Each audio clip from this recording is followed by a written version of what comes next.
শ্রুতিকথা পডকাস্টে স্বাগত জানাই আপনাদের। আমরা আজকে ফিরে এলাম নতুন এক পর্ব নিয়ে আমাদের শ্রুতিকথা পডকাস্টে। আমরা আমাদের এই শ্রুতিকথা পডকাস্টে এমন সব মানুষের কথা তুলে ধরি যারা সমাজের জন্য নিঃশব্দে নীরবে কাজ করে চলেছেন, কেবলমাত্র ভালোবাসা ও দায়িত্ববোধ নিয়ে। আজকের আমাদের এই শ্রুতিকথা পডকাস্টে আমাদের যিনি অতিথি, উনি একাধারে সরকারি কর্মচারী, একটি পৌরসভায় কর্মরত, কিন্তু ওনার মননে হৃদয় জুড়ে রয়েছে শিক্ষা, সংস্কৃতি এবং মানব সেবার স্বপ্ন।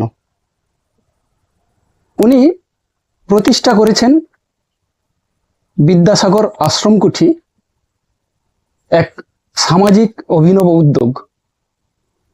প্রলয় দা, আমাদের প্রিয় প্রলয় দা, প্রলয় কুমার দাস। নমস্কার দাদা, স্বাগত জানাই আপনাকে। আপনাকেও নমস্কার, শুভ সকাল।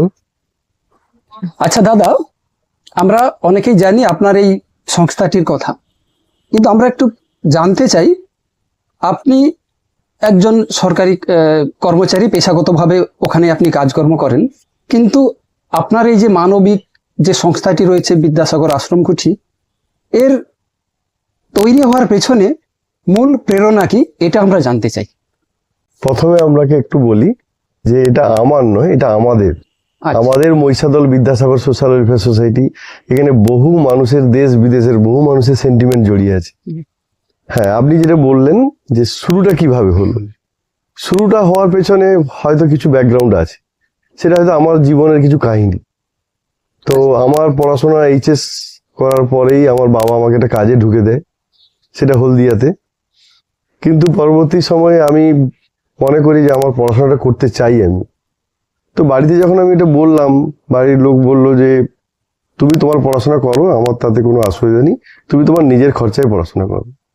কারণ যেহেতু বাবা আশা করেছিল যে আমি একটা কাজের মধ্যে ঢুকিয়ে দিয়েছি বা ঢুকে গেছে কাজের মধ্যে, তো ওটা নিয়েই ও থাকবে, যা প্রত্যেকটা বাবা মা চায়।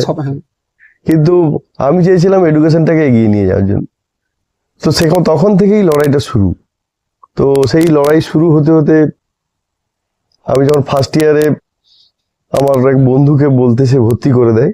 তো আমি যেখানে নিউ এজ কনস্ট্রাকশন, যেটা পাঁজাবাবু হলদিয়াতে, তো ওনার ওই কোম্পানিতে কাজ করতাম। খুব ছোট তখন, অ্যাকচুয়ালি আমরা তো খুব গ্রামের মানুষ, আর আমরা সেই রকম পরিবেশে মানুষও হইনি, বা বহির্জগৎ সম্পর্কে আমাদের কোনো ধারণাই ছিল না। কিন্তু এত ইম্যাচুর ছিলাম, কাজে যেতাম, আমাকে স্টোরের দায়িত্ব দেওয়া হয়েছিল। কোম্পানিটা ছিল টেকনিক্যাল কোম্পানি। তো ওই কোম্পানিতে কাজ করতে করতে ওনাকে আমি বললাম যে আমি পড়াশোনা করতে চাই, পরবর্তী সময় কি আপনি আমাকে ফিরে এলে কাজে নেবেন? তাহলে অবশ্যই নেব। তো সেই মোতাবেক আমি ওই যে মাসে মাসে আমাকে 1000 টাকা দিত, তাতে খাওয়া এবং গাড়ি ভাড়া বাঁচি, যেটুকু বাঁচত সেই টাকা দিয়ে আমি বইপত্র কিনে রেখেছিলাম। তারপর পড়াশোনা শুরু হয়। আমাদের 3 ইয়ার্স কোর্স ছিল, পার্ট 1 পার্ট 2 পরে আমরা ফার্স্ট ইয়ার সেকেন্ড ইয়ার মিলে পার্ট 1। তো পরীক্ষা দেওয়ার পর রেজাল্ট একটু ভালো হয়। পার্ট 2-র ক্ষেত্রে কলেজে আমি ফার্স্ট হই। তো সেক্ষেত্রে আমার সব থেকে অনবদ্য অবদান যান অধ্যাপক বাদল বেরা মহাশয়, ওনার প্রতি আমি সত্যি কৃতজ্ঞ। এবং হিমাদ্রি মান্না মহাশয়, ওনার প্রতি কৃতজ্ঞ, এবং আমার কিছু বন্ধু। তো তারা আমাকে প্রচুর অভূতভাবে সাহায্য করেছে। আর বাদলবাবুর কাছে পৌঁছে দেওয়ার জন্য যিনি সর্বতভাবে আমার কাছে সম্মানীয়, তুষার কাকু, সেই তুষার কাকু উনি আমাকে নিয়ে গিয়েছিলেন। তো এইভাবে যাত্রা শুরু। কিন্তু পরবর্তী সময়ে টিউশন পড়িয়ে অনেক ক্ষেত্রে বাবার যাতে সম্মান হানি না হয়, রাত্রে লেবারের কাজ করে হলেও পড়াশোনা করেছি। তো গ্র্যাজুয়েশন কমপ্লিট করার পর মাস্টার ডিগ্রিতে চলে যাই। তো তখন থেকে মনে হচ্ছিল যে আমরা তো সাধারণ মধ্যমেধা স্টুডেন্ট, তো আমরা যদি একটু কত দেশে বড় মানে মেধা সম্পন্ন স্টুডেন্ট আছে যাদের আর্থিক সেই দুরবস্থা নেই, তো তাদের যদি একটু কোনোভাবে যদি সাপোর্ট দেওয়া যায়। তো সেই ভাবনা তখন থেকেই শুরু হয়েছিল। তো দীর্ঘদিন পড়াশোনার তাগিদে বিভিন্ন জায়গায় করতে করতে, হায়ার স্টাডি করতে করতে সবটাই কিন্তু সেই টিউশন নির্ভর বা বিভিন্ন রকম কাজের মাধ্যমে যে রোজগার, সেই রোজগার থেকে পড়াশোনা, বই কেনা। আর বই কতটা পড়তে পারি আমি জানি না, কিন্তু বই কেনার শখ প্রচুর। আচ্ছা, বাহ। হ্যাঁ, এটা আমার নেশা বলতে পারেন। তো সেই করতে করতে বই, আমার হয়তো অর্থ নেই কিন্তু কিছু কয়েক লাখ টাকা হয়তো বই আছে আচ্ছা, বাড়িতে। বাহ, তো সেটাই আমার মানে কি বলবো, আমি বইয়ের কাছে খুব স্বচ্ছন্দ বোধ এটাই করি। আপনার সম্পদ। হ্যাঁ, সম্পদ। হুম। তো এইভাবে এগোতে এগোতে যখন এই বিষয়টা নিয়ে আমার এই স্বপ্নের কথাটা বন্ধু বান্ধবদের কাছে তুলে ধরি, আমি একটা ড্রয়িং করেছিলাম যে এরকম একটা আশ্রম হবে, ছাত্ররা এখানে থাকবে, তখন সেটা নিয়ে অনেকে ঠাট্টা করতো, মজা করতো আমাকে নিয়ে, বলছে এর মাথা পাগল হয়ে গেছে, এ কি সব ভুলভাল বকছে। তো এরকম করতে করতে তারপরে আমি যখন এর আগে প্যান্টালুন্সে জব শুরু করি, তখন থেকে আমি শিফট হই উত্তরপাড়া কর্তৃক পৌরসভাতে। আচ্ছা, তো ওখানে আমার দুজন স্যার ছিলেন। তো ওই স্যার দুজন এক্সিকিউটিভ অফিসার এবং ফিনান্স অফিসার, ওনাদের আমি এই বিষয়টা বলি আচ্ছা, যে স্যার, আমার জীবনে এরকম একটা ইচ্ছা আছে যে এরকম ছাত্রছাত্রীদের নিয়ে কাজ করব, যারা খুব দুস্থ কিন্তু মেধাবী ছেলে মেয়ে, গ্রামে গঞ্জে অনেক বস্তিতে যারা ঠিক মতো পড়াশোনা করতে পারছে না, কিন্তু তারা পড়াশোনায় খুব ভালো, তাদের মেধা অনেক উচ্চ মেধা সম্পন্ন, তাদের পাশে কিভাবে দাঁড়াবো। তো এই নিয়ে যাত্রা শুরু। ওই স্যারদের আমি অনেক অনেক আন্তরিক সুদে ওনার বলছে, করো তুমি করো, আমি আছি, আমরা আছি। আমরা কিভাবে শুরু করতে হয় জানি না। তো 2011 সালে 10-এর শেষে তখন থেকেই কাগজপত্র রেডি করি যে কিভাবে রেজিস্ট্রেশন করতে হবে। সর্বতভাবে সাহায্য করেছে গুগল বিভিন্নভাবে, বিভিন্ন প্রতিষ্ঠানের যে মেমোরেন্ডাম, রুল রেগুলেশন, সেই সব নিয়ম কানুন কিভাবে করতে হয় সেটা করার জন্য আমি প্রস্তুত করি, এবং স্যারেরা বিভিন্নভাবে কারেকশন করে দেন। সুধাংশু বাবু এবং শাকিল স্যার নিজে আমাকে রেজিস্ট্রেশনের দপ্তরেও সঙ্গে নিয়ে যান। তো ওনাদের নাম যদি না বলি তাহলে অকৃতজ্ঞ হবে। ওনারা আমাকে এই কারেকশন করে দেওয়ার সঙ্গে থাকা এবং রেজিস্ট্রেশন হওয়া পর্যন্ত, এটাই শুরু। মানে আপনার তাহলে এই সংস্থার শুরু হওয়ার পেছনের গল্পটা এই ছিল। হ্যাঁ। একদম সেই স্কুল লেভেল থেকে আপনার তারপরে পড়াশোনা এবং বিভিন্ন স্যারেদের যে যাদের কথা বললেন, এটাই আপনার মূল প্রেরণা। কিন্তু ভেতরটা কুড়ে গেছে যে কিছু একটা করতে হবে, কিছু একটা করব। কারণ আমি যে লড়াই করেছি অনেক সময়, যখন কলেজে পড়তাম, আমি রাইসে কোচিং নিতে যেতাম খড়গপুরে। আচ্ছা, আমার এক বন্ধু সৌমিত্র সেট, তো সৌমিত্রর সঙ্গে যখন যেতাম, আমি সকাল থেকে যেতাম, অনেক সময় ও টিফিন নিয়ে যেত, খড়গপুরে বসে হয়তো একটু খেতাম, সেই আবার ফিরে এসে কলেজ, অনেক সময় একবেলা খেয়ে কাটিয়েছি 6-8 মাস। তো তখনও মনে হতো যে আমি তো বেঁচে আছি সুস্থভাবে, সচ্ছলভাবে। তো অনেক মানুষ আছে তারা তো পড়াশোনার উপকরণই পাবে না যদি খাওয়া ঠিকঠাক না পায়। তো তাদের ওই জন্য ওভারঅল একটা স্বচ্ছন্দ দেওয়ার জন্য যে আমি আমার ছেলে মেয়েকে যেভাবে মানুষ করি সেইভাবে ওদেরকে আমি ওই গড়ে তুলবো। ঘটনাগুলো আপনাকে একটা বিবেক থেকে নাড়া দিত যে এদের জন্য আমাকে একটা কিছু করতে হ্যাঁ, হবে। করতে হবে। এবার শুরুটা এইভাবেই হয়। রেজিস্ট্রেশন পাওয়ার পর আমি তো খুব আনন্দে, যখন আমি ট্রেনে করে আসি, খুব আনন্দ যে আমি রেজিস্ট্রেশন পেয়ে গেছি, কিন্তু তারপরে ভাবছি এরপর কি করবো, আমি তো জানি না কেন কাজ করতে হয় বাস্তব। তারপরে যেহেতু আমরা পিছিয়ে পড়া পরিবার থেকে, মানে সেই অর্থে বাইরের বহির্জগতের সম্পর্কে আমাদের কোনো মানে যোগাযোগই ছিল না। সেই আচ্ছা, বাবা হয়তো চাকরি করতো, কিন্তু বাইরের জগতে আমরা খুব পিছিয়ে, মানে একদম গ্রাম্যভাবে জীবনযাপন করতাম। তো বিভিন্ন যারা পরিচিত ছিলেন তাদেরকে আমরা বলতে শুরু করলাম যে কারা ভালো পড়াশোনা করে কিন্তু গরিব, আমাদের কয়েকজনকে দিন। তো কয়েকজন আমাকে হেল্প করেছিলেন, কিন্তু তার মধ্যে আমি এবার একটু সাইকেল নিয়ে পাড়ায় পাড়ায় ঘুরতে থাকলাম। যেহেতু আমি শিক্ষক নয়, এটা আমাদের একটা বড় বাধা। শিক্ষকদের প্রতি যতটা মানুষের সম্মান, শ্রদ্ধা, বিশ্বাস তৈরি হয়, যেটা আমাদের প্রতি অত সহজে হয় না। তো যেই প্রথমে 5 জন করেছিলাম, তার পরবর্তী সময়ে 2 জন বেড়েছিল, 7 জন। সেই 7 জনকে নিয়ে আমি প্রথম এই সোসাইটি শুরু হয়। এই সোসাইটি শুরু হয় বাজারে, আমাদের এক ভাড়ার অফিস ছিল, সেই অফিস এই মার্চেই আমরা ছেড়েছি, দীর্ঘ 14 বছরের মাথায়। সেই অফিসেই আমাদের ক্লাস হতো। আমরা বিগত করোনার সময় থেকে, পুলিশ যখন তাড়া করতো, ক্লাস করতে দিত না, জোটবদ্ধ হতে দিত না তাদের নিয়ম অনুসারে, তখন আমরা এইখানে খুব অল্প সময় 3 দিনের মধ্যে আমরা সামনের এই টিনের সেট দেওয়া ঘরটা বানাই, এবং এখান থেকে যাত্রা শুরু হয়। এই আশ্রমের মূল কাজগুলো কি কি, বা আপনি কাদের জন্য এই কেন্দ্র গড়ে তুলেছেন?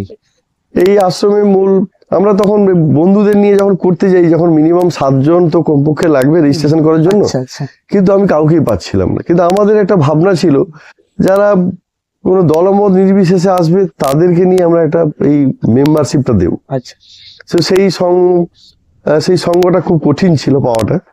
তো আমাদের কিছু বন্ধু ছিল স্কুল লেভেলে, তার মধ্যে অপূর্ব রায়, উনি ইঞ্জিনিয়ারিং, কোলাঘাট ইঞ্জিনিয়ারিং কলেজের অধ্যাপক, আচ্ছা কম্পিউটার ইঞ্জিনিয়ারিং এ। কিন্তু কিছুতেই রাজি করা যাচ্ছে না। আমি ওকে বলছি, ভাই তুই শুধু সইটা কর, আমি সব কাজ করব। বলছে না, আমার ভয় লাগছে, কোথায় কি হয়ে যাবে, আমি এর মধ্যে থাকবো না। কিন্তু শেষমেশ ও আমাকে বিশ্বাস করে ও নামটা লিখেছিল, এখনো ও আছে। প্রথমে ও প্রেসিডেন্টের কাজ করেছিল, বাকি আমার যারা সাথী বিএড পড়তে গিয়ে যেসব সাথীরা ছিল তাদেরকে নিয়ে এই মানে কমিটিটা তৈরি হয়। সেই কমিটি তৈরি হওয়ার ফলে আমরা এই কাজটা করি। সেই কাজটা আমরা তখন ভাবি যে ক্লাস 8 থেকে বেশিরভাগ ছেলে মেয়ে পড়াশোনা বন্ধ হয়ে যায়, তো তখন আমরা 8 থেকে শুরু করবো। তো 8 থেকে ক্লাস 12 পর্যন্ত আমরা পড়াশোনার ছাত্রছাত্রীদের আমরা তাদের পড়াশোনার দায়িত্ব নেব। তখন আমরা কি কি দিতাম, প্রয়োজনীয় পড়াশোনার সমস্ত জিনিসপত্র, এবং তখন নিউট্রিয়াস যে ফুড, রাজমা, মুসুর ডাল, ছোলা, এগুলো আমরা দিতাম।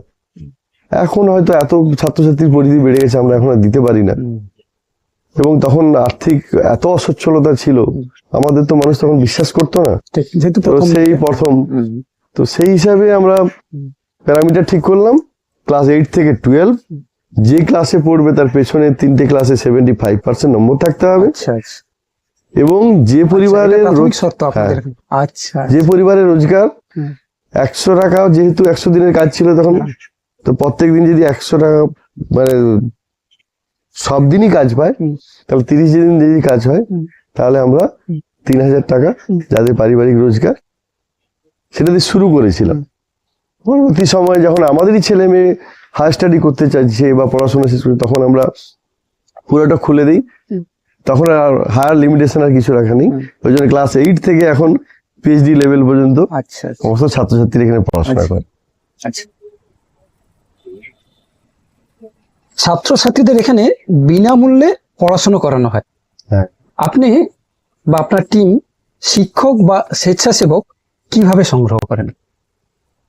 শুরুতে বলি, শুরুতে তো আমাদের এই 7 জন নিয়ে শুরু করেছিলাম। তা আমাদের যারা মেম্বার আছে তার মধ্যে দীপঙ্কর অধিকারী, ফিজিক্সের টিচার, অপূর্ব, তারপর আমার ওরা এবং আমি যেহেতু বিভিন্ন সাবজেক্ট নিয়ে পড়াশোনা করেছি, তো আমি যে দীর্ঘদিন 14 বছর টিউশন পড়িয়েছি, তো তার ফলে কি হয়েছে, সব সাবজেক্ট পড়ানোর সুবাদে কিছু কিছু জ্ঞান ছিল, কিন্তু অত স্পেশালাইজেশন ছিল না। কিন্তু যেহেতু আমরা ওদের সারা সপ্তাহের সমস্যাগুলো আমরা দেখতাম যে কিভাবে সমাধান করা যায়, পরবর্তী সময় যারা আমাদের ছাত্ররা সিনিয়র হয়ে গেল, আমরা করতাম ওদেরকে টিচার বানাতাম। হ্যাঁ, যে তুমি পড়াবে আর আমরা তখন ছাত্র। তো এইভাবে করতে করতে ওদের মধ্যে একটা কনফিডেন্স লেভেল গ্রো করার জন্য শুধু বই খাতা পেন পেন্সিল দেওয়াটা এই প্রতিষ্ঠানের উদ্দেশ্য নয়, তাকে ওভারঅল তাকে গঠন করাটাই আমাদের মূল কাজ। তো সেই ছেলেটার বই পত্র দেওয়া, সে কিভাবে জীবনযাপন করছে, রাত্রে কখন ঘুমালো, কখন আমরা ফোনে টোনে খোঁজ নিতাম, এবং যখন তখন সারপ্রাইজ ভিজিট করতাম। হয়তো রাত্রে বাড়িতে পৌঁছে গেলাম যে ছেলেটা পড়ছে কিনা। কারণ অনেক মানুষ যারা প্রথম, তো আমি যে ছাত্রদের নিয়ে শুরু করেছিলাম, তখন তো আমাদের সেই আর্থিক সচ্ছলতা ছিল না। সকাল থেকে যেই ঝোলা নিয়ে বেরোতাম, অনেক সময় বেশিরভাগ সময় রাত খাওয়াই জুটতো না, রাত্রিবেলা ফিরতাম, কেউ পয়সা দিত, কেউ দিত না। তো অন্যের এই যে কষ্টের অর্থ, সেটা যাতে অপচয় না হয়, তাই জন্য আমরা চেষ্টা করতাম ছাত্রছাত্রীদের মধ্যে, তার মধ্যে যে গুণমানটা আছে, সেই গুণমানটাকে ফুটিয়ে তোলা। আচ্ছা, আমরা আপনার এই আশ্রমে এসে দেখলাম বিভিন্ন ধরনের গাছেদের পরিচর্যা। এই পড়াশোনার পাশাপাশি গাছেদের এই যে পরিচর্যা, অর্থাৎ এই যে পরিবেশের প্রতি ভালোবাসার যে দৃষ্টিভঙ্গি, এটা উদ্যোগ ওদের কিভাবে মধ্যে জাগলো, বা আপনি ওদের মধ্যে এটা তৈরি করলেন? বেসিক একটা জায়গা আছে যে ভগবান, আমরা সবাই বলি ভগবান, অ্যাকচুয়ালি ভগবান, সেই ভগবান মানে হচ্ছে সেই ধরিত্রী। সেই ধরিত্রীর উপর আমাদের খেতে দিয়েছে, আমাদের বাসস্থান করার জায়গা দিয়েছে, আমাদের এই প্রকৃতি দিয়েছে, বায়ু দিয়েছে।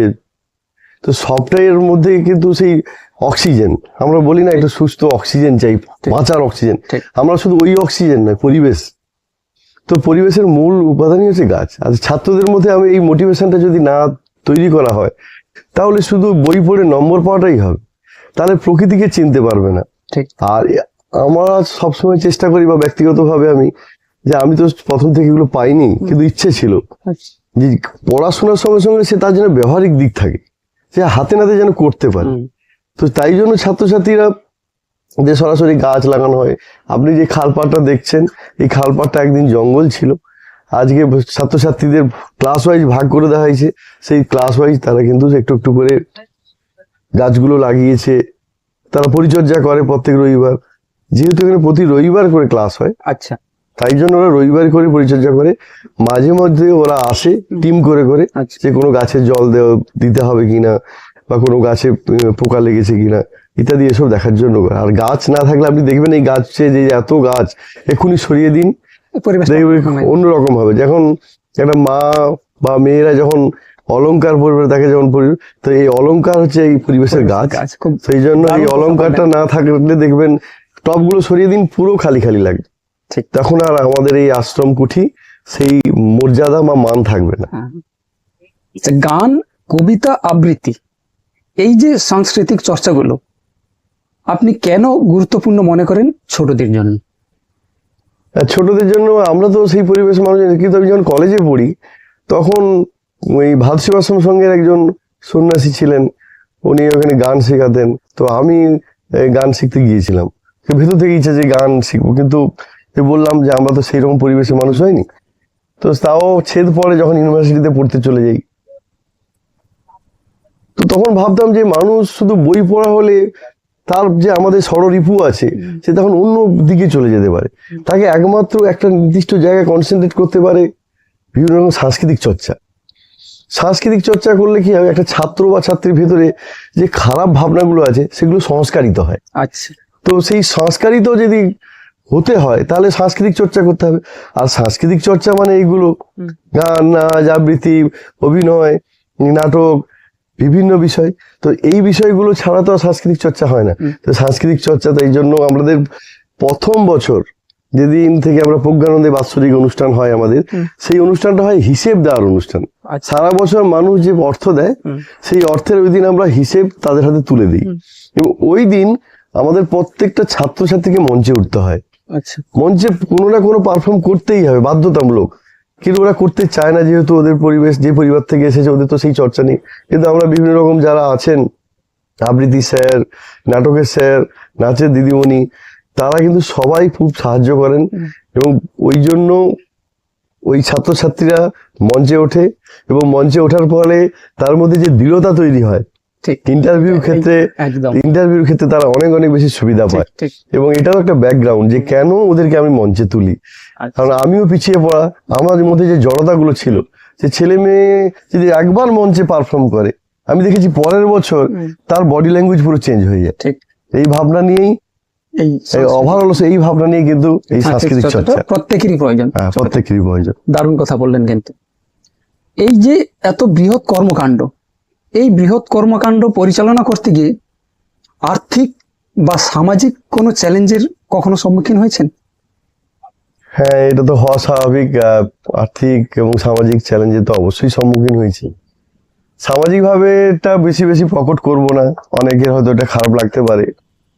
অনেকে খুব বাজে বাজে ভাষায় কথা বলেন, অনেক কটূক্তি করেন, অনেকে ভাবে যে স্বার্থের জন্য হয়তো আমি এটা করছি, অর্থের জন্য হয়তো করছি, তখন খুব কষ্ট হয়। তারপরে ভেতর থেকে যে বিবেকানন্দের কথাগুলো মনে পড়ে, তখন আবার নিজেকে শুধরে নিয়ে যে না, আমি আমার লক্ষ্য ভ্রষ্ট হব না। তো তাই সেই জায়গা থেকে বলি, অনেক মানুষ যারা প্রথম দিন আমাদের বিশ্বাস করে সেই অর্থটা তুলে দিয়েছিল, তো তার মধ্যে আমার এক বান্ধবী সোমা, তার হাজবেন্ড সমরেশ প্রধান, প্রথম তিনি বাইরের, এবং আর বাড়ির থেকে আমি প্রথম দানটা আমার মার কাছ থেকে নিয়েছিলাম। আচ্ছা। কারণ আমরা সবসময় শুনি যে কোনো জিনিস গৃহ থেকেই শুরু করতে হয়। তো আমি মাকে বললাম তোমাকে দিতেই হবে, তো মা আমাকে 500 টাকা দিয়েছিল। বাইরে থেকে বলতে মানে বাড়ির গৃহের বাইরে আমার বান্ধবী সোমা তার হাজবেন্ডকে বলেছিল, সমরেশ প্রধান, তিনি ব্যবসায়ী, তিনি প্রথম আমাকে আমাদের যে সোসাইটির অ্যাকাউন্ট হয়েছিল Mahishal Vidyasagar social welfare society নামে, সেখানে 5000 টাকা চেক দিয়েছিল। সেই থেকে যাত্রা শুরু। আমরা যেহেতু বছরের শেষে হিসাব দিয়ে দিই, এবং সেটা পুস্তিকা আকারে যদি ওই দিন দেওয়া হয়, যদি না আসেন তাহলে ওনার বাড়ি পৌঁছে দেওয়া হয়। আচ্ছা আচ্ছা। তো সেইটা দেখে মানুষের একটা বিশ্বাস ভরসা তৈরি হয় যে আমার অর্থ তো আমাকে হিসাব বাড়িতে পৌঁছে দিচ্ছে, এবার আমি জানতে পারছি আমি কত টাকা দিয়েছি, কোন কোন ছাত্র মানুষ হচ্ছে তার সমস্ত বিস্তারিত বিবরণ সহ, এবং ইভেন অডিট রিপোর্টটাও বাড়িতে পৌঁছে দিই। আচ্ছা। তো তার ফলে মানুষের এই বিশ্বাস হতে হতে সেই সংখ্যাটা বেড়েছে বই কি কমেনি। আচ্ছা। কিন্তু অনেক মানুষ হয়তো দিতে পারেনি, কিন্তু তবুও আমরা তাদেরকে ভুলতে চাই না। যেন আমাদের বাৎসরিক অনুষ্ঠানে আমরা তাদেরও নেমন্তন্ন করি, আমাদের যে রেকর্ড আছে সেই রেকর্ড দেখে আমরা আমাদের যে ম্যাগাজিন, সেই ম্যাগাজিনের 3 বছরের হিসেব, টাকা অর্থ যিনি দিয়েছেন, দান করেছেন, সেটা দিয়ে এই কারণে অনেক অনেক বছরের মানুষ হয়তো দিতে পারলেন না, তাই জন্য আমরা 3টে বছর দিই। আবার হয়তো তিনি আবার দেওয়ার মতো তার সুযোগ হলে নিশ্চয়ই দেবেন।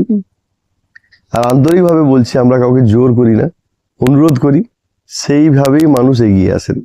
এবং মাঝে মাঝে প্রচুর অর্থ কষ্ট হয়, প্রচুর ধার করি, তো সেই ধার আবার কিছু মানুষ হয়তো দান করলে শোধ করে।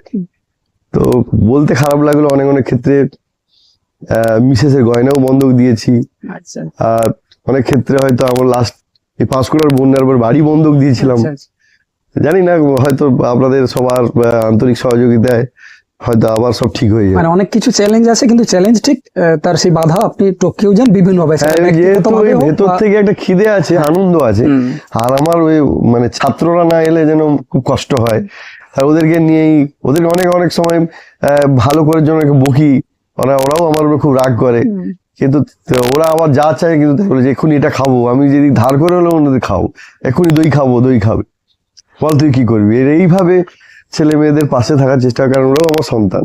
আসলে দাদার কথা শুনে যেটুকু শুনলাম, যে দাদা কিন্তু তার ওই যে বললেন যে গৃহ থেকে শুরু, দাদা কিন্তু তার প্রথম যে আর্থিকটা, সেটা কিন্তু দাদা বললেন তার মায়ের থেকে। আসলে যার মা এরকম, ছেলের মধ্যে তার তো প্রভাব একটা পড়বেই, সেটা আমরা জেনেছি বিভিন্ন মনীষীদের কথা থেকে। অবশ্যই আপনার মা ভালো থাকুন, আপনার এই গুণটা আরো ছড়িয়ে পড়ুক। আমরা জেনেছি আপনি ভবিষ্যতে একটি বৃদ্ধাশ্রম করতে চান, এটি কিভাবে বাস্তবায়ন করা যেতে পারে? বৃদ্ধাশ্রমের কনসেপ্টটা আমার ছিল না, আমার সবসময় ভাবনা ছিল যে ছেলে মেয়েদের কাছেই বাবা মা থাকবে, এটাই স্বাভাবিক, কিন্তু ভারতীয় সংস্কৃতিতে তাই বলে। কিন্তু এখন বাস্তবতা, কাজের তাগিদ বা যে কোনো সামাজিক পার্সপেক্টিভ পরিবর্তিত হয়েছে। তো তখন আমাদের বাড়িতে প্রথম সোসাইটি যখন তৈরি হয় 2010-11-তে, তার পরের বছর থেকে আমাদের বাড়িতে কিছু ছাত্র রাখি, সেটা আমি এবং আমার বোন তাদের খরচ চালাই, বাড়িতে যে থাকে তাদের খাওয়া দাওয়া থাকা। তো বোনকে আমি বলেছিলাম যে আমাকে এটা করতে হবে। আমার বোন স্কুল শিক্ষিকা। আচ্ছা।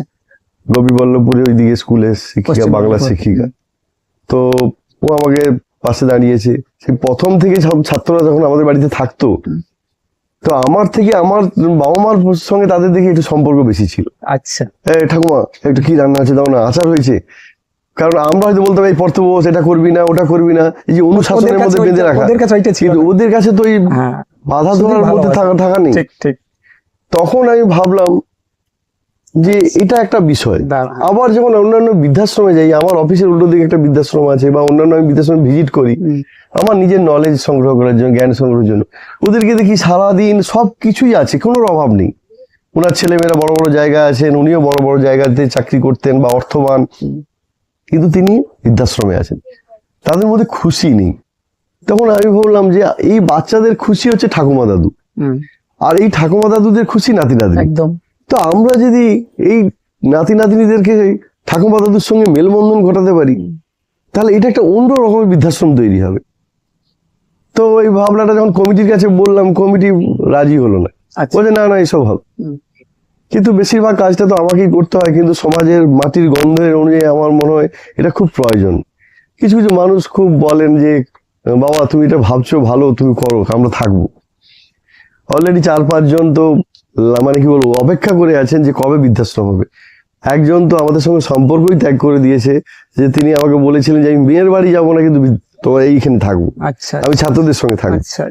কিন্তু আমাদের আর্থিক সেই দুরবস্থার জন্য আমরা পারিনি। তো সেই বৃদ্ধাশ্রম কিভাবে হবে আমি জানি না, হয়তো হয়ে যেত করোনা না হলে।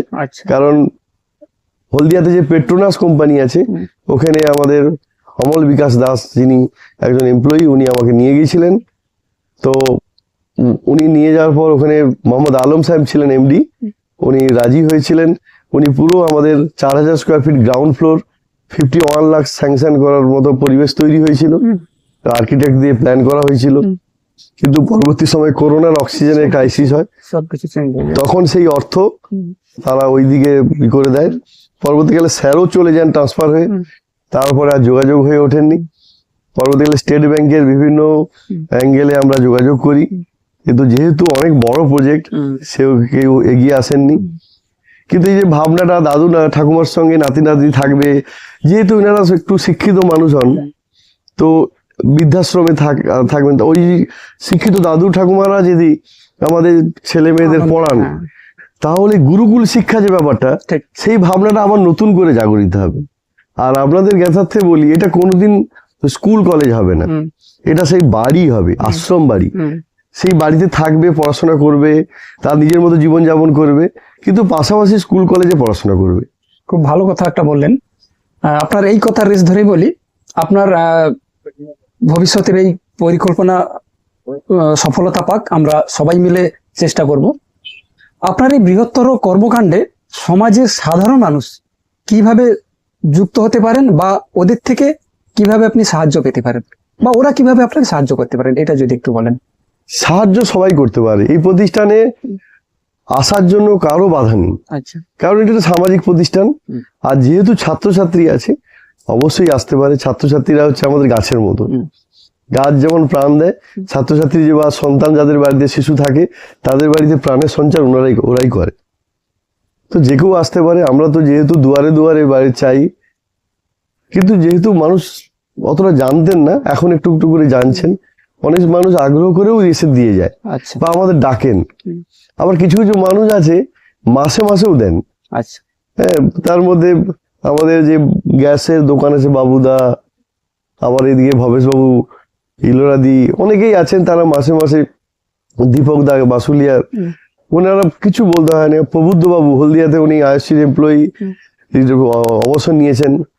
1 তারিখ হবে তো ওনারা টাকা পাঠিয়ে দেবে, তার যা সামর্থ্য। বাহ, তো তাদের কতটা ভালোবাসা, তাহলে সেই ভালোবাসাটাকে সম্মান করা, শ্রদ্ধা করাটাও আমাদের ডিউটি।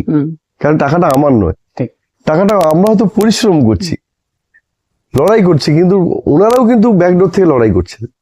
সেই লড়াইয়ের ফল কিন্তু ওভারঅল যা দেখতে পাচ্ছেন তাই। এখানে কৃতিত্ব আমার কিছু নয়, এখানে সবাই কিন্তু এইভাবে দেয়। কিন্তু বুঝতেই পারছেন যেভাবে ছাত্রছাত্রী বাড়ছে, ছাত্রছাত্রীরা নার্সিং পড়ছে, ইঞ্জিনিয়ারিং পড়ছে। আমার এক ছাত্রের কথা বলি, ও এখন বিটেক করছে গ্যাংটকে। আচ্ছা, ওর বাবা গেঁওখালিতে বাড়ি, ওর বাবা ওই মাছ ধরে নদীর। আচ্ছা, তো বুঝতেই পারছেন তার সেমিস্টার ফি দেওয়াটা সম্ভব নয়, এনআইটিতে পড়াশোনা করে। আচ্ছা, তো তার যে টাকা মাঝে মধ্যে তো আমাকে ধার করতেই হয়। যখন অনেক সময় বললো, স্যার আমার 40,000 টাকা লাগবে, স্যার কালকে আমাকে 10,000 টাকা পাঠিয়ে দিন। কিন্তু আমরা তো মানে ভিক্ষা চেয়ে চালাই, বাড়ির দুয়ারে দুয়ারে ভিক্ষা চাই। তো ওই অর্থ তো সংগ্রহ করাটা আমাদের পক্ষে সত্যিই অসম্ভব। তো সেটা সত্যিই খুব কষ্টদায়ক। জানি না, আপনাদের মাধ্যমে আমি মানে অনেকের কাছে বার্তা দিতে চাই, আপনারাও এগিয়ে আসুন। অবশ্যই আমরা চেষ্টা করব, কারণ এরকম একটা মহৎ কর্মকাণ্ড, যেখানে শুধু থাকা খাওয়া নয়, বিভিন্ন ওই যে বললেন মেধার ভিত্তিতে যেসব সত্যিকারের দরিদ্র ছাত্রছাত্রী, তারা কিন্তু উচ্চ শিক্ষার জন্য বিভিন্ন জায়গায় পড়াশোনা করছে, তার জন্য যে আর্থিক যে বড় অঙ্কের আর্থিক প্রয়োজন, সেটা আপনারা যে কেউ সাহায্য করতে পারেন। এই আমার এক ছাত্র যখন আইআইটি ভুবনেশ্বরে পড়তো, আচ্ছা, ও এখন ইউএসএ তে গেছে পোস্টডক করার জন্য। আচ্ছা, ওর বাবা বাসে একটা হেল্পারি করে। আচ্ছা, তো এটা আমাদের একটা ভালো লাগার বিষয়, এটা একটা ফিডব্যাক, আউটব্যাক। কেউ একজন ডাক্তার হয়েছে, এমডি করছে, আনিস। আরেকজন, ওর বাবা ফুচকা বিক্রি করে, আগের বছর মালদা মেডিকেল কলেজে পেয়েছে। তো এরকম সারা ভারতবর্ষের বাইরেও অনেক ছেলে মেয়ে আজকে প্রতিষ্ঠিত। সবটার মূলে হচ্ছে সেই মানুষজন, যে মানুষজন দূর থেকে আমাদের আর্থিক সাহায্য করেন। শুধু আর্থিক সাহায্য নয়, অনেকে যেভাবে শ্রম দেন, আপনি কোনো অনুষ্ঠান বা কোনো কিছুতে এলে দেখতে পাবেন। মানে তারা লেবারের কাজ করে, কিন্তু তারা আশ্রমে কিছু অর্থ দিতে পারে না, কিন্তু তারা এসে প্রচুর পরিশ্রম করে। এবং অনেক রবিবার তারা যদি না আসতে পারে, যেহেতু তাদের শ্রম দিয়ে রোজগার করে সংসার চলে, সব রবিবার আসতে পারেন না। কিন্তু যখন আসতে না পারেন, তাদের মনে খুব দুঃখ হয়, কষ্ট হয়। আর আমার এই প্রতিষ্ঠানের মূল সম্পদ কিন্তু আমাদের ছাত্রছাত্রী এবং তার বাবা মা। তার পরবর্তীকালে ব্যাকডোরে আছেন আমাদের ডোনাররা এবং ওয়েল উইশার্স, যারা এই প্রতিষ্ঠানকে ভালোবাসেন, একে এগিয়ে নিয়ে যাওয়ার জন্য আমাদের পথ দেখান, তাদের প্রতি আমাদের সত্যি কৃতজ্ঞতা থাকবে। এত ব্যস্ততার মাঝেও আপনি সময় বের করেন আপনার এই পরিবারের জন্য, এই আশ্রমের জন্য। এই কাজগুলো আপনার জীবনে কি মানে রাখে? কি মানে ভেতর থেকে যখন খিদেটা অরিজিনাল খিদে হয় না, তখন নিজেকে অ্যাগ্রেসিভ হয়ে যায় যে কোনো বিষয়ে। আপনি যেমন আপনি যে বিষয়টাতে নিয়ে আছেন, দেখুন আপনি অনেক অনেক সময় অ্যাগ্রেসিভ হয়ে যান, তখন আপনার কাছে ঘুম, খাওয়া দাওয়া ওগুলো কিছুই, আমি তো বললাম এক সময় আমি বহুদিন আমি একবেলা খেয়ে কাটিয়েছি। সকাল থেকে ঝোলা নিয়ে বেরিয়ে গেছি, কোথায় হলদিয়া, কোথায় মেছেদা, তমলুক, সকাল থেকে পকেটে পয়সাও নেই। আমরা যখন চাকরি শুরু করি খুব সামান্য অর্থ, এবং তার মধ্যে থেকে আমাদের বাড়িতে যে ছেলেদের দেখেছেন এখন তারা উনুনে রান্না করতো, সে হাঁড়ি কড়াটা কিনে দেওয়ার মতো সেই সামর্থ্য ছিল না। মানে একটা জিনিস বিক্রি করে দিয়ে তারপর আমি ওদের হাঁড়ি কড়া কিনে দিয়েছিলাম। তো তারা আজকে প্রথম ব্যাচে যারা ছিল, কেউ আইসিতে চাকরি করে, কেউ কোস্টগার্ডের ইঞ্জিনিয়ার। তো তারা সত্যি আমি মানে ভালো লাগে যে তারা আজকে আর্থিকভাবে সচ্ছল হয়েছে, খুব ভালো লাগছে। মানে এগুলোই আপনার জীবনে পাওয়া, যে এটা পাওয়া মানে এটা সত্যি ওরা কিছু করছে সামাজিকভাবে, যে আর্থিক সচ্ছলতা মানুষের এলে না, তার পরবর্তীকালে ওরা এডুকেশন বাড়াবে, ওর পরবর্তী জেনারেশন যারা আছেন তার ছেলে মেয়েদের, তারপরে একটা শিক্ষিত সমাজ গড়ে উঠবে, শিক্ষিত মধ্যবিত্ত সমাজ গড়ে উঠবে। আমরা চাই শিক্ষিত মধ্যবিত্ত সমাজ গড়ে উঠলে তাহলে সমাজের পরিবর্তন ঘটবে। এই ভাবনা নিয়ে কিন্তু অনেকটা এগোনো। আচ্ছা, আপনি নতুন প্রজন্ম বা বর্তমান সমাজকে আপনি কি বার্তা দিতে চান? আমি এটাই বলতে চাই যে পরিবেশটাকে ভালোবাসুন, যেভাবে নিজের ঘর গুছাচ্ছেন পরিবেশটাকে নোংরা করবেন না। আর ছেলে মেয়েদেরকে নম্বর পাওয়ার জন্য যে পড়াশোনার জন্য আর চাকরি পাওয়ার জন্য যে পড়াশোনার পেছনে দৌড়ানো করাচ্ছেন, দয়া করে এটা বন্ধ করুন। বিষয়ভিত্তিক জ্ঞান তৈরি হোক, তারা পড়াশোনাটা আনন্দ পেয়ে করুক, শেখার জন্য করুক, তাহলে দেখবেন সে কিছু করবেই ভবিষ্যতে। এটাই আমার বলার। আর তাদের নৈতিক চরিত্র, আমাদের যে বিভিন্ন রকম রামায়ণ, মহাভারত, গীতা বা অন্যান্য আরো ধর্মগ্রন্থ যা আছে বিভিন্ন ধর্মীয় মানুষের, তাদের পড়ান, সেখানে আমাদের নৈতিক চরিত্র তৈরি হবে। আমরা এগুলোর প্রতি এখন আর ধ্যান দিই না। আমরা এত বেশি পড়াশোনা, আমার বইপত্র, নম্বর, কেরিয়ার, এইসব নিয়ে এত বেশি ব্যস্ত হয়ে গেছি, একটা সময় কি হয় ওইগুলোর প্রতি সেই মানুষটারও আর ভালো লাগে না। তখন ওই সাহিত্য বা প্রকৃতি বা বিভিন্ন রকম যে সাংস্কৃতিক ওইগুলোর মধ্যে আঁকড়ে ধরার চেষ্টা করে, কিন্তু তখন আর সময় থাকে না। প্রলয়দার মতো মানুষেরা আমাদের শেখান দায়িত্ববোধ মানে শুধু নিজের পরিবার নয়, সমাজের পাশে দাঁড়ানোটাও এক ধরনের দায়িত্ব, যেটা আমরা কিন্তু দাদার কাছ থেকে আমরা জানলাম। এই ছিল আমাদের আজকের নিঃস্বার্থের আশ্রম পডকাস্ট। আমরা আবার ফিরবো আরেক অনুপ্রেরণার গল্প নিয়ে। ততদিন শুনে নিন, ভাবুন, এবং আপনারা এই প্রলয়দার মতো মানুষেরা যেসব সামাজিক কর্মকাণ্ড করছেন তাদের জন্য আমরা কি করতে পারি বা আপনারা কি করতে পারেন, তার জন্য একটু ভাবুন। এবং আমি সবাইকে ভাবতে অনুরোধ করব, যাতে এরকম প্রতিষ্ঠান বা এরকম সামাজিক যে কর্মকাণ্ডগুলো আরো আমাদের সমাজে বেড়ে যায় বা আরো বেশি মানুষের মধ্যে এটা ছড়িয়ে পড়ে। আপনারা সবাই আসবেন, ভালো থাকবেন। আবার আপনাদের অনেক অনেক আন্তরিক কৃতজ্ঞতা এবং শ্রদ্ধা, ধন্যবাদ জানাচ্ছি। নমস্কার।